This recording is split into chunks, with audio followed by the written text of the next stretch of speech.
Welcome back to Conflicts of Interest. This is episode 118, and I'm the host, Kyle Anzalone. On today's show, looking at Biden and two key campaign promises he's failed to come through on, and also in Israel, where longtime Prime Minister Netanyahu may lose his seat, and Israel is now looking for $1 billion in U.S. aid, which Senator Lindsey Graham is all too happy to give them. So all that and more on today's show. Be sure to share it. Find the show at the Libertarian Institute, libertarianinstitute.org/Kyle for a full archive and a full archive of the daily news roundup that I write for the Institute. You can also find the show anywhere you listen to audio podcasts, including the Libertarian Institute All Podcast feed, which includes other great shows like The Scott Horton Show and P. Quinonez's Free Man Beyond the Wall. You can find the video version of the show at Odysee or YouTube, but we highly recommend Odysee at this point because YouTube is taking our videos down. We just had episode 115 taken down with Keith Knight. We're trying to appeal that, but we can't figure out what in the video possibly got flagged. I've had several people listen to it and tell me they're not exactly sure, other than the episode was titled after Blue Anon, and so it seemed disparaging towards Democrats. Anyways, I definitely recommend that show, and you can find it at Odysee, episode 115. The guest was Keith Knight. You can also find the show on any of our social media accounts, Facebook, MeWe, or Twitter. The Twitter handle is @con_interest. You can support us at Patreon or Subscribestar, and the links to everything I just talked about are in the show notes page at the Libertarian Institute, which is the best place to go to start to find us. And we also have the link there to our sponsor, Paloma Verde. It's PalomaVerdeCBD.com. Again, PalomaVerdeCBD.com. And the promo code for 25% off when you spend $75 or more is PEACE. Now, when you go to PalomaVerdeCBD.com, there's tons of great products. They have, the soft gels, gummies, extracts, infused with all kinds of different things like melatonin to help you get to sleep. But I really like their topicals. This morning I used some of the sports cream. Let me tell you, the weather's nice again. I want to do things outside. Things are open here. I've been doing more outside, but I've been feeling pretty sore the next day. And so I've been using quite a bit of this sports cream. It works great. It's got a nice menthol smell that helped wake me up this morning. It wasn't like the more off-putting smell of some of the other products. And also, other than the lotion being a little cool when it goes on, it's not an icy hot sensation, and so and it works very quickly. I mean, I put this stuff on like maybe 15 minutes ago, and I feel absolutely great now. No back pain whatsoever. So I recommend those products. Check it out. PalomaVerdeCBD.com, promo code PEACE. All right, now let's get into the show. The first thing we have to talk about is Joe Biden's Cuba policy.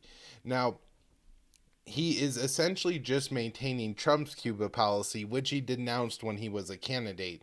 And so his failure here, his broken campaign promise, is he's not going back to the policy of his predecessor and his former boss, Barack Obama, which is curious because just like 2 days ago, Obama said that Biden is trying to finish his presidency.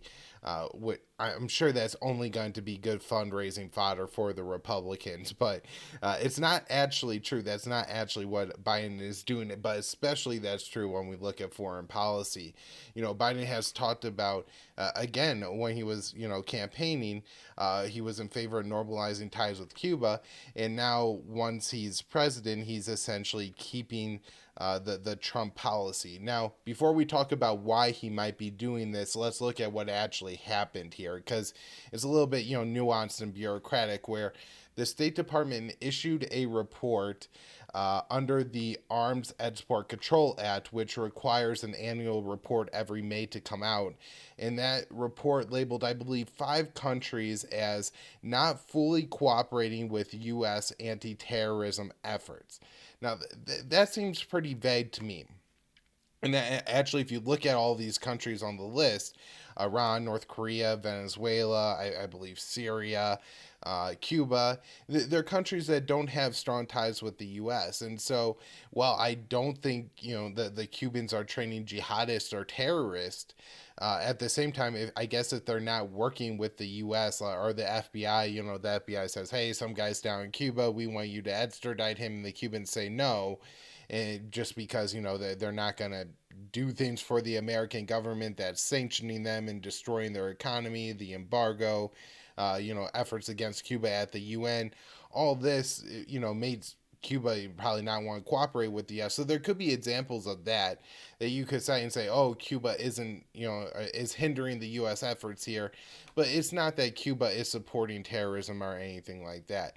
And so with this designation from the State Department, again, this annual report that comes out every May, it's likely that Cuba would then remain on the list of states that sponsor terrorism, and there's three laws that go into that, and this Export Control Act is one of them, and so with that, it seems like this is going to maintain at least for now, for this foreseeable future, the status quo.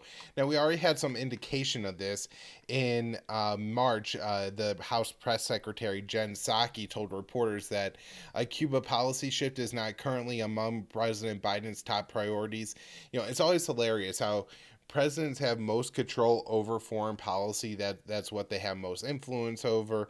It's what they could do the most unilaterally, and yet what we see time and time again is they want to focus on the things like the infrastructure bill, which is going to be a 2-year fight in the House, and it ends up spending trillion, probably with a T, I guess.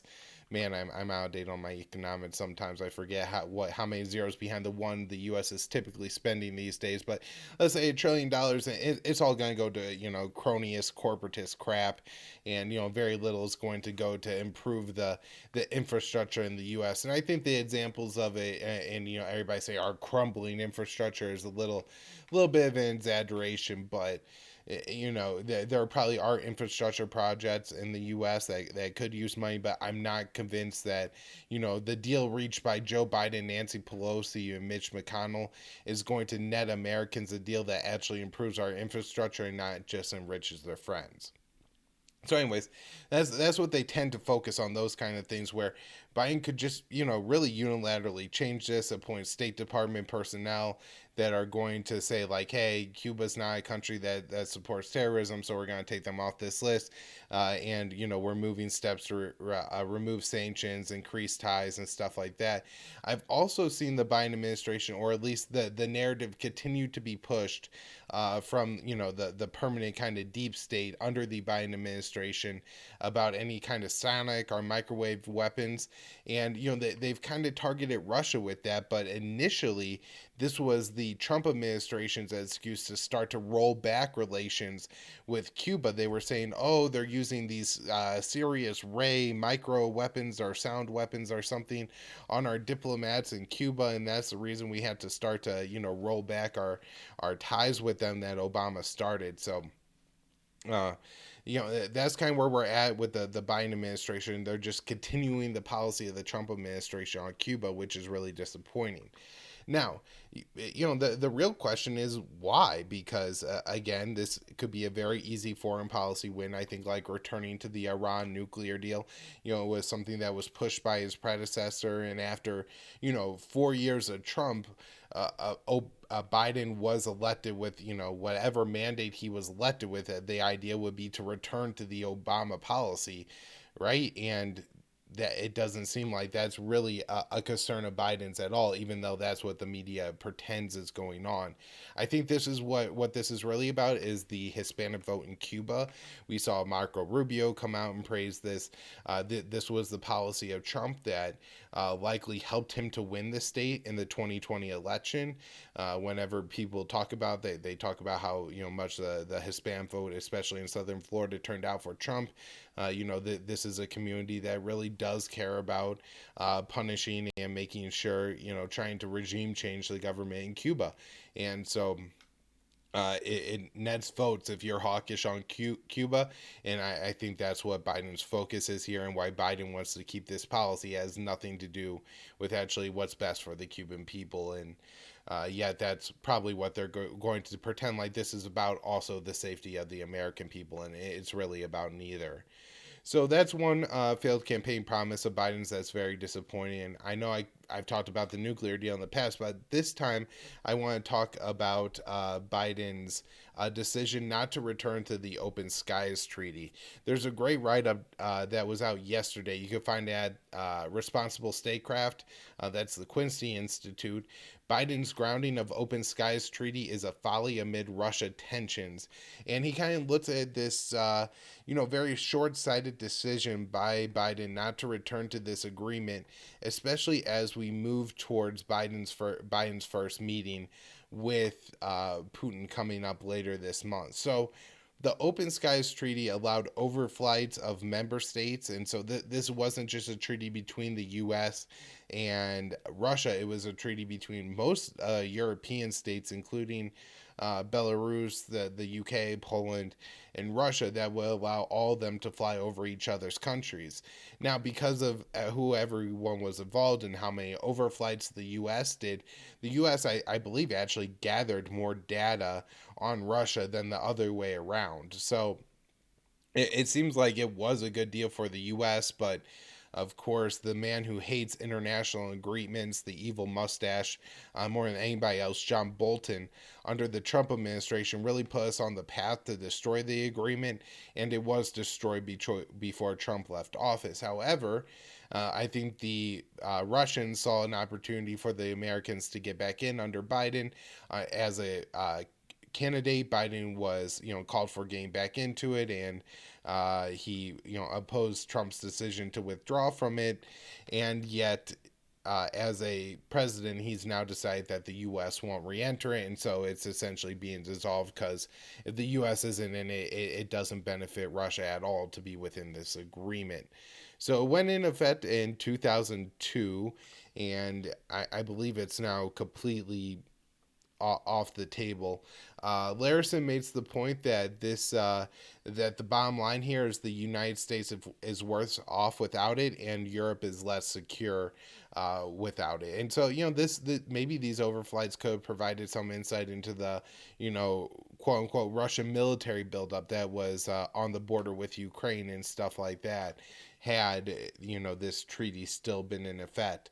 Now, the other thing that Larison points out that I think is almost more important than the maybe information that you're able to gather from the Open Skies Treaty is the signal that this sends to Vladimir Putin and probably the rest of the world that Biden is just continuing with the policy of Trump, and that you really can't make deals with the Americans, because even when it's a good example of a mutually beneficial multilateral agreement that has helped to reassure and secure European allies, the Biden administration still gets out of it. And so if you are the Russians, I think has to be a feeling that, if they're willing to destroy this treaty that's working well for them, then maybe they're just opposed to treaties or making agreements. And so what's the point of signing one when you can't really build trust? And also, the Open Skies Treaty could have probably been useful to helping, provide surveillance, monitoring, and enforcement of any new agreement that came up. So really disappointing that Biden is failing on these two campaign promises. Again, to return closer to the foreign policy of his former boss, Barack Obama, and instead is choosing to continue the policies of Donald Trump. Now, other very Trumpian things to happen. On Propaganda Day, or Memorial Day earlier this week, the U.S. flew nuclear capable bombers over all 30 NATO member states.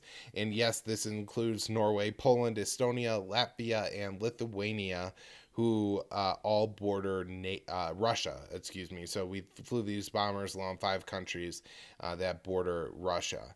Now, these were the American B-52H Stratoforces, and it was accompanied by military aircraft from 21 other NATO states. This I have written off here by Rick Rosaroff at antiwar.com. He does a great job of breaking this down and everything that happened with it. But it's really just the most absurd thing.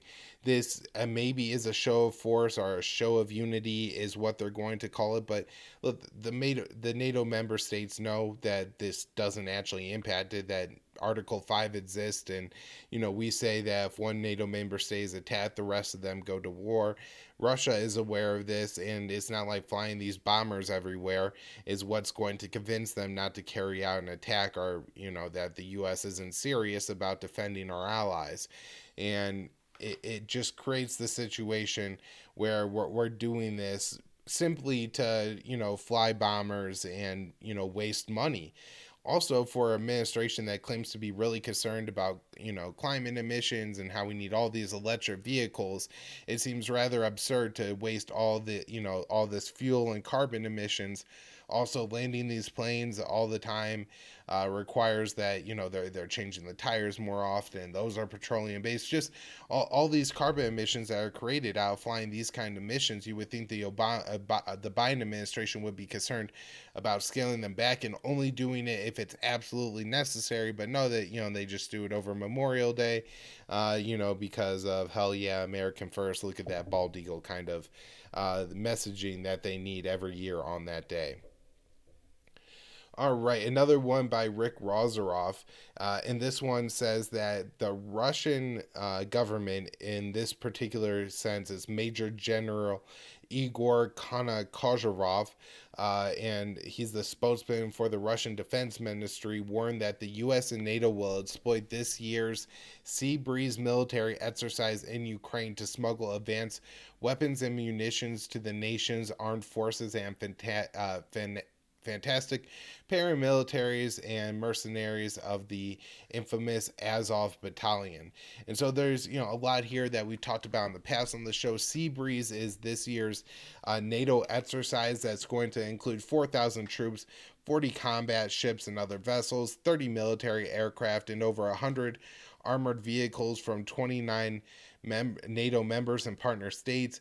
Part of this is going to occur in Ukraine. I think other parts of this are going to happen, like the Black Sea, the Mediterranean Sea, and kind of spread out all the way to the Atlantic Ocean. These are major war games. But part of what's happening in these war games, I guess, is that they're going to simulate in some way a Russian invasion of the Donbass region. And so, in simulating that invasion, the Americans are going to be bringing military equipment to Ukraine. It gets ostensibly in purpose of these war games, but Russia is concerned that, maybe some of these personnel carriers that they say they're carrying troops, maybe they're carrying a load of weapons, or maybe the troops come with their weapons and a lot of them just happen to leave their weapons behind or something like that. They go missing in the middle of the night. Especially with the Biden administration, the Jake Sullivans and Victoria Newlands of the world all involved. I think it's very possible that they could be plotting something like this, although I'm not just going to take the Russian government's word for it that it's happening. It seems like a very American empire thing to do, and so I want to talk about it on the show. And also, I think it's a good point to understand, from the perspective of other countries, particularly Russia in this case, or maybe China in some cases, of why they're concerned about these kind of war games, as they could be used as cover to smuggle weapons. All right. There was the Swift Response War Games happened last month, and there was, one part of these war games that ended up being kind of controversial and causing the U.S. to apologize. And that was when the U.S. Paratroopers accidentally raided I believe it was a Bulgarian vegetable oil factory. You can see here that the Americans walk in full combat gear with their rifles, and there's just kind of factory workers sitting and standing around seeming to be doing their job. I guess what happened here is they were supposed to be simulating the invasion of a base, and they were using a old base in Bulgaria for this, and somehow these people ended up off course, going the wrong direction. I don't know what the hell, read the wrong map, outdated map. Anyways, they end up going through and pointing guns at all these people. Now, imagine this from an American point of view. Let's say, you live like in Idaho or something, and a bunch of people like, paratroopers come fully armed, and they are pointing their rifles at you and speaking a language that you don't speak. I mean, I think some people are going to have like Red Dawn, kind of flashbacks, and want to pick up their rifles and think the U.S. is being invaded. But in all seriously, this would be pretty traumatizing for anybody who had one of these rifles pointing at their faces, especially since these are foreign forces in your country. And also, fortunately, none of these people were armed and end up with a shootout or something like that, thinking they were being invaded. This is dangerous, and one of the reasons that these expansive war games shouldn't be going on. The U.S. shouldn't be so involved all the time. Also dealing with Bulgaria, the U.S. has unveiled some new sanctions. Now, this piece from Reuters I have here titled "Bulgarians Welcome U.S. Graft Sanctions, EU Nods Approval" is pure empire propaganda, and that's part of the reason why I want to point out is just how nefarious the media is and how much they're covering for the Biden administration right now, because they're making it sound like these are anti-corruption sanctions that everybody's on board with, but really it's just leading Bulgarian politicians who are opposed, who are in opposition to the people being sanctioned. And so it's not like there's a great demand for anti or for sanctions in Bulgaria. It's just that politicians enjoy it when their competition is sanctioned, and so it's being misphrased in that part of the headline. But the other part of the headline is also a lie, because they say that these sanctions are anti-graft, anti-corruption, but then they also point out that the sanctions are targeted what they call plans to create a conduit for Russian political leaders to influence the Bulgarian government. And so essentially they're saying that they're targeting these sanctions at people who they say are, too close to the Russian government. And we kind of know from, Eastern Europe and how the U.S. interacts here that oftentimes they say something's like a Russian government plot, when in reality, maybe a government just wants a more balance between Europe and Russia or something like that. And so, again, this is a very misleading article. Like the headline, everything how it's portrayed at Reuters, and then just to get into a little bit more, I think this is something that we're going to see more and more from the Biden administration. I've already been talking about it in relation to Latin and South America, where the Biden administration has put together or is working on putting together a group that's going to look for corrupt officials in those governments to target with sanctions. However, what this is going to be is using the idea of corruption and helping the people of these countries as an excuse just to exert more U.S. control and foreign power over these governments. The U.S. wouldn't sanction a corrupt Bulgarian politician who was pro-U.S. They're only going to sanction the corrupt Bulgarian politicians, and possibly even politicians who aren't corrupt or aren't that corrupt, with sanctions if they're not towing the American line. And so the message is going to be very clear. You could steal all you want from the people as long as you're supporting the American position as well. And I think this is going to become a key theme of the Biden administration. In total, 64 companies were sanctioned in 3 different people, and they say those companies were all different businesses owned and operated by those people. But again, there's no trial here, there's no question, there's no real proof. The Treasury Department just says it, and it happens. All right, one more important Russia story here, and that is Russia is planning to quit an accord that eased Cold War travel curbs. And what it's doing is there's a memo that was signed in 1992. So I don't think this was an official treaty from looking into it. It was just a memo that said any kind of closed or restricted areas in each other's territories, our diplomats could access. We're taking away those Cold War restrictions. And so I guess those restrictions are coming back. And then also they're going to need permission to travel in each other's territories. I'm not sure if the U.S. is also going to take reciprocal steps. I imagine that they will. If Russia's ending their half of the agreement, I assume the U.S. will. Russia isn't doing this out of a vacuum, though. They're doing it in response to the U.S.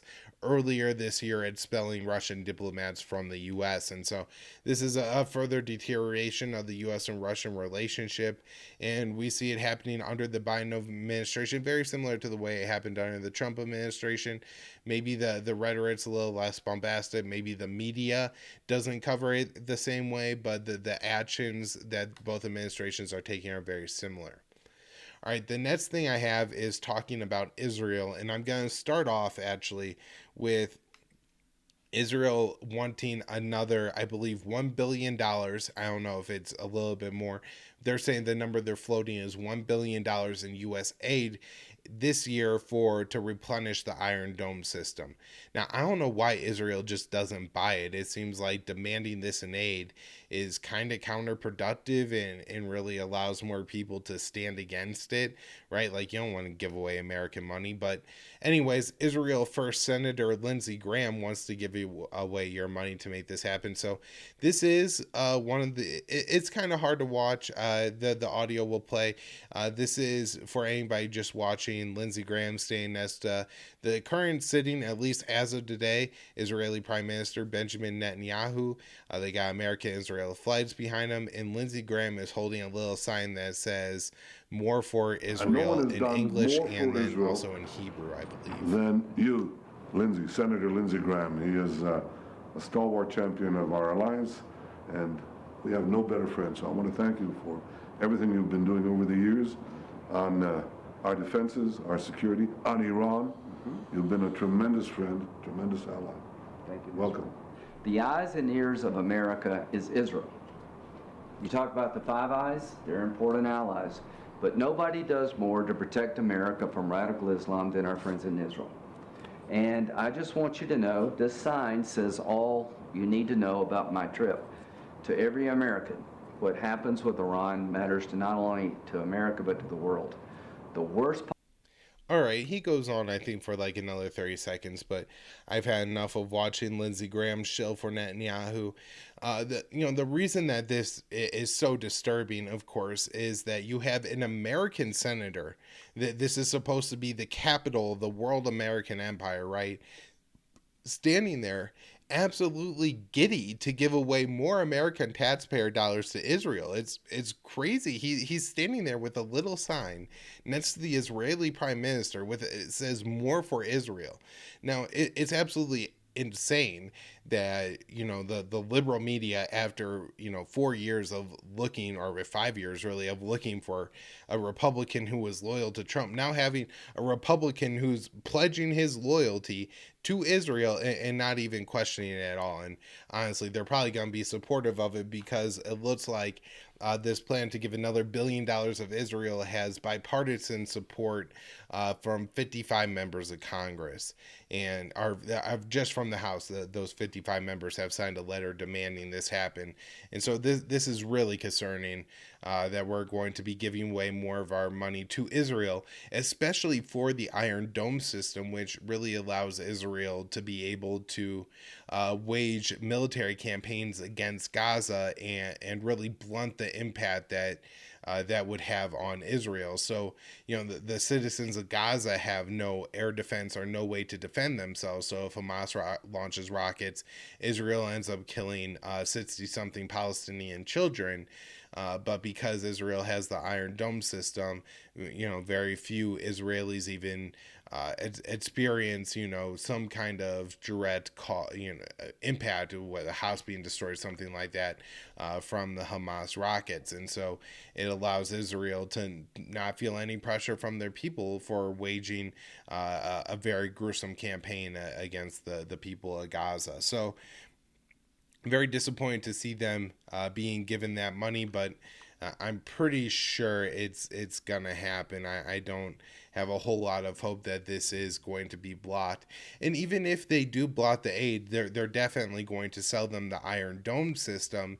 And again, I'm kind of confused as to why Israel is asking for this in aid, because it seems like that's going to draw more negative attention. Or if you just bought it, I don't think many people would care. Biden would call it defensive weaponry, and nobody in the mainstream is going to really complain about it. There's this interesting article here from Palestinian Chronicle that says the Israeli Authority has approved 560 new settlement units in Bethlehem. This is going to be a new kind of expansion of a settlement. I'm not sure how many of these are apartments versus houses, but lots of new Israeli Jewish families going to be moving onto land that is historically Palestine. And then you also have the additional issue here of the more the settlements expand in the West Bank, the more the two-state solution is dead, and Israel really is just a state with two different classes of people, or several different classes of people, but many in the West Bank who don't have a right to vote, and then the people in Gaza who live in an open-air prison. All right, so let's talk about the situation in Israel, because this is gaining a lot of headlines as two opposition, I guess, party leaders to Netanyahu, Lapid and Naftali Bennett, have formed a coalition with, I believe, 61 members of the Knesset supporting it, that will unseat Netanyahu as the leader of Israel. Now, I'm getting some conflicting information on when the vote to secure this will actually happen. On the day of, I was reading it was 12 days out, and now I'm reading that 6. So either next week or the week after, the Knesset will vote to approve this agreement, and it needs a majority. It already had a majority sign on to it, but people could change their opinions. And there's 120 seats in the Knesset, so they need 61, and right now they have 61. The deal will allow, I believe, Naftali Bennett to be the first person to serve as prime minister. And then I believe like in 11 months or a year, Lapid will take over as prime minister. I'm not quite sure who else gets different ministry seats and how that's broken up. I haven't looked at the deal. I'll look more at it if it passes. Now, one of the very interesting things is that this includes the Arab parties signing on to this. I don't believe they're actually going to get seats in the government, but essentially this is everybody just agreeing that they're really, really tired of Netanyahu and looking to move on to a new government.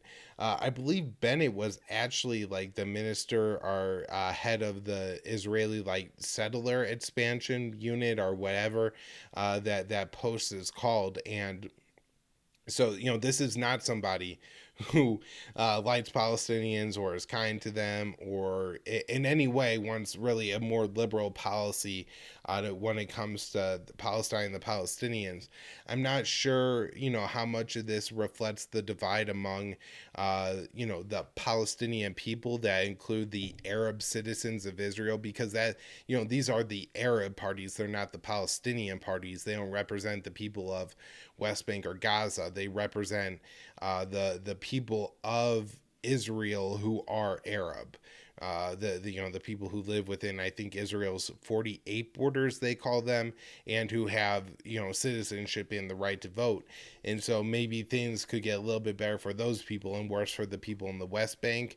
And that could be part of the calculation here. But it is interesting that they are a part of this coalition, because that usually doesn't happen in Israel.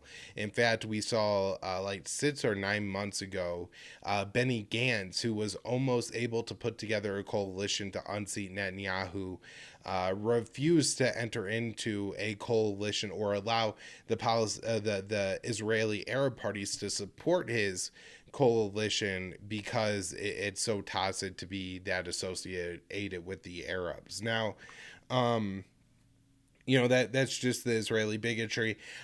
My guess is that Netanyahu's really going to push between now and whenever the Knesset vote is against the Palestinians to try to do something to make that coalition be untenable, either by driving a wedge and targeting right-wing members and say, how dare you get in a coalition with the Arabs, we don't do this in Israel, or maybe by doing something that like Bennett and Lapin would support against the Palestinians, and then making it so that the Israeli Arab parties can no way stand with in a coalition of people that just recently said or did something absolutely terrible to your people. So I'm guessing that one of those two things we'll see Netanyahu try over the next couple of weeks.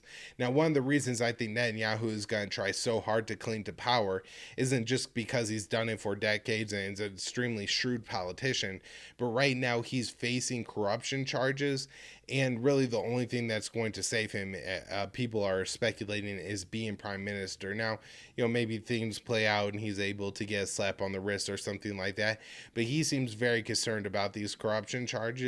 And a previous Israeli prime minister, I believe it was Ehud Barak, ended up going to prison for kind of a similar corruption thing after he left office. So it's possible that Netanyahu ends up in jail, and so he's going to, I think, fight very, very hard. Also, some of the corruption charges target his wife, so additional concern. Now, a couple interesting statements made by Netanyahu in a recent week, but maybe are less important now. But I don't think Israeli policy is really going to change as they switch prime ministers here. I think this is mostly about getting rid of Netanyahu, who a lot of these people don't like in his government. I think Naftali Bennett was like a former protege of Netanyahu, right? But now they've had falling out and friction. And so it's just about getting rid of this like unlikable, unsavory character. But Netanyahu recently said that Israel would be willing to risk friction with the U.S. And attack Iran if they thought Iran was going to get a nuclear weapon. And the concern here is Israeli assesses that Iran would get a nuclear weapon if the U.S. re-enters the JCPOA. Now, Netanyahu made these comments at the swearing-in ceremony of the new Mossad chief, David Bonrera. And we also heard from David that Iran will continue feeling Mossad's might. We are well acquainted with the nuclear program and various components. We know personally the factors that operate in it and also the forces that drive them. And so he's saying that, look what's already happened in Iran. They assassinated Iran's nuclear chief in the past year. They have carried out a couple of attacks against, I believe, the Fordow nuclear facility, turning off the power, destroying some centrifuges. There was an explosion. And so, he's saying Iran should continue to expect these kind of attacks from Assad. And I don't see this really changing if Netanyahu or Bennett or Lapin is the prime minister of Israel. Now, when we look at the potential for saving the nuclear deal, this seems to be on shaky ground still. Last week, 2 weeks ago, maybe, we had some very positive statements from the Iranians, but now we've had the fifth round of talks conclude and no deal was made. Last week, they were talking about maybe the fifth round of talks being the round of talks that finalized an agreement, and new talks are expected to start on the 10th. So probably nothing next week, but the week after, we should have some more news for you on what's happening between Iran and the U.S. and those indirect talks in Vienna to try to save the JCPOA. Biden is planning on talking with Turkey's president soon, and in the lead up to those talks, Recep Erdogan, Turkey's president, had some interesting statements to make, saying that the U.S. could lose a precious friend in Turkey. There's, I think, two key issues really grinding Turkey in their relationship with the U.S. The first is the U.S. alliance with the Syrian Kurds, who Turkey sees as a terrorist group and supports the Turkish Kurds. And then you also have the U.S. recently recognizing the Armenian genocide. I mean, it's unfortunate that that's going to, drive a wedge between the U.S. and Turkish relationship. And I'm not big on the U.S. government officially recognizing things, but 100-year-old genocide saying it happened from the U.S. government. If Turkey's gonna be mad about that then maybe that's not somebody we really need to have close ties with. The other issue more on the U.S. side with Turkey is about Turkey buying the S-400 air defense system from Russia. The U.S. has threatened to, and I believe, said they were kicking Turkey out of the F-35 program. However, they haven't actually been able to replace the factories and the parts that Turkey makes for the F-35. So I'm pretty sure they've continued to remain in that program. Although I don't think their pilots are any longer training on the F-35, and the U.S. has canceled plans to sell Turkey the F-35. But anybody, if you're out there, you got Lockheed Martin stock, and you're like, oh boy, canceling some F-35s to Turkey could hurt my bottom line. I think they're going to sell those F-35s somewhere in Eastern Europe. So it'll all work out. The other interesting thing going on with Turkey, and this really I feel like fell through the headlines, was that Turkish agents captured the nephew of a U.S.-based cleric overseas. You'll remember, if you're a longtime listener to the show or read the news roundup, that I believe it was summer 2016. There was an attempted coup in Turkey, and the Turkish government has continued to blame this coup on Fatah Gulen, who's a cleric that lives in the United States. They've demanded his extradition. It hasn't happened, but recently they announced they captured his nephew, Saladina Gulen, and that they're saying that he's wanted on charges of being in a terrorist organization. Now, this seems to me like an extraordinary rendition that Turkey's not saying where they captured him from. They brought him from somewhere overseas. He was believed to be residing in Kenya. And this doesn't seem like a case where Kenya got an extradition request from Turkey, reviewed it. There was a court case. They said, you know what, there's pretty good evidence that this kid is a terrorist, so we're going to go ahead and let the Turkish military take him back home to Turkey. I think what happens is that he was kidnapped from somewhere by the Turkish MIT. That's their national spy agency.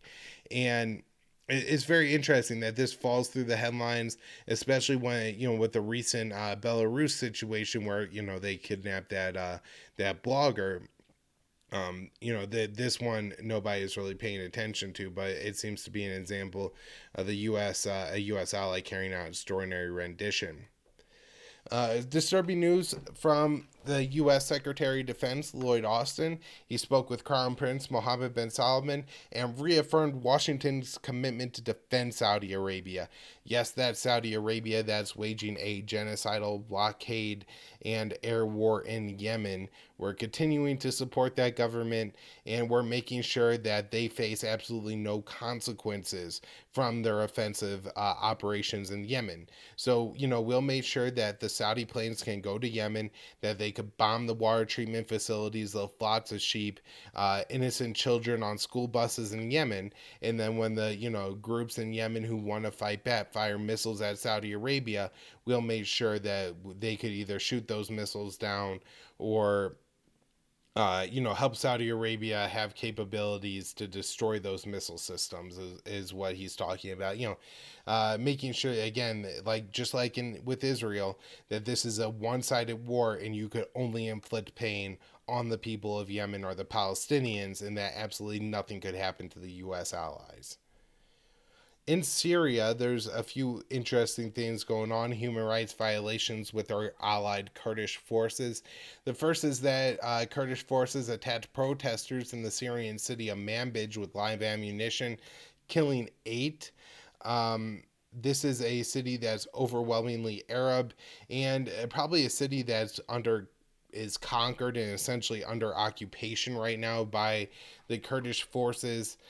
This was a city that there was a lot of tensions around at parts during the conflict in Syria, because it was on the lines that divided the U.S.-backed Kurdish side from the Turkish-backed Syrian rebels, and Al-Qaeda-linked factions there. And so things remain contentious in that city for the people living there. And while the U.S. doesn't really seem to care anymore what's going on in Syria, our policies and our occupation are still killing. We also have a massive problem in Syria. And when I say massive problem, for years, decades to come problem. There are children, 27,000 children rotting in the Al Hol prison camp that is located in U.S. occupied northeastern Syria. There are 50,000 plus people in the camp altogether. There's two different sections of the camp. One that holds, I guess, more of a general population where there are 50,000 people, including 20,000 people. And then they hold the hardcore ISIS linked people, what they call them, in another section, and there's 2,000 women and 8,000 children. I think this camp is pretty much exclusively made out of women and children, and this is they've been here for like 2 years now at this point. Almost all of them are in limbo. I think some of them are foreign, but many of them are Syrian. There may be some Iraqis too, and I'm not sure how much the people who were a part of the Islamic State care about that the line that divides Iraq and Syria. But anyways, they're saying that the massive problem is there's really nothing left for the children. A lot of them aren't even teenagers. They live in miserable conditions, no schools, no place to play, and seemingly no end in sight to their suffering. The only people left to help them are Islamic State and Islamic State operatives, and I guess there's some that work within the camp, and then probably some that work outside of it to smuggle things in. And this is the refuge. This is the only people that are helping these children are the Islamic State. And then also you have that there's no schools, no alternative education, assuming that there's some people in this camp that are still, some of these women may not have picked up a rifle and fought for the Islamic State, but believed in the ideology nonetheless, are now teaching this, especially to their male children, to go out and continue the violent jihad of the Islamic State. It could be really, really concerning here. Now, look, I'm not saying that we need to just like bomb the camp and kill all these kids, or all these kids need to forever remain in jail, but we need to start, the United States needs to start doing something in this occupied territory to hold people accountable. So if you have like women who were actually members of the Islamic State or something like that, to hold them accountable and put them in prison. I guess if there's older kids in there, I don't know where you're gonna move them or stuff like that. I'm get like you can't really put a 16-year-old necessarily on trial, because when he was 13, he pledged support to the Islamic State because his mom and dad were also members. There's a lot of complicated stuff to go on here, but the idea of just allowing these people to languish in this camp is only going to increase the risk that you're going to have ongoing and a new generation jihadists come from this prison camp. So hopefully some kind of solution could come to this soon, but I'm not particularly hopeful. Last story to talk about here is we had another African coup, this one in Mali, a country that we've talked about on the show a couple times, particularly with Danny Scherzen, so maybe it's time to have him back on to talk about the recent coup in Mali and what that means. Now, in response to the coup, the French president is saying France may pull troops out from Mali, although I wouldn't mistake, just like with the U.S. withdrawal in Afghanistan, pulling out troops from actually ending their war and intervention in that country. My sense is that France would continue to carry out an air war there and be very involved, but maybe just remove troops because at this point it's becoming too unstable, and U.S. troops the French troops are at risk there. The other concern I have as an American is that I think Biden and especially Kamala Harris would be very willing to replace the French troops with American troops in Mali to try to restore order in that country. Now, the coup leader who recently carried out this coup plot, and the heads of the government have resigned, is actually the guy who overthrew the government before. And so, this is a very experienced coup plotter that we have here in Mali. In response, the African Union suspended Mali's membership and is threatening sanctions. I don't think sanctions are the path to go, but I guess suspending membership so the coup government doesn't have representation in the African Union is the situation right now in Mali. I'm not sure how this is going to develop. I'll wait and see if the military is looking to transfer power or just hold it to themselves this time. But a lot of this instability we could all trace back to 2011 when Obama decided to overthrow Gaddafi in Libya, and that being the real folly and the lesson that we should have learned from North Africa in the past decade is don't get involved because we made things worse. But I'm sure our involvement's going to continue and probably elevate at this point. All right, that's where I'm wrapping up the show for today. Hope everybody's enjoying it. Share the show, libertarianinstitute.org. Check it out on Odysee for the video version. Support the show at Patreon or Subscribestar. And get your CBD products at PalomaVerdeStore.com. Use the promo code PEACE. We'll be back with more shows next week.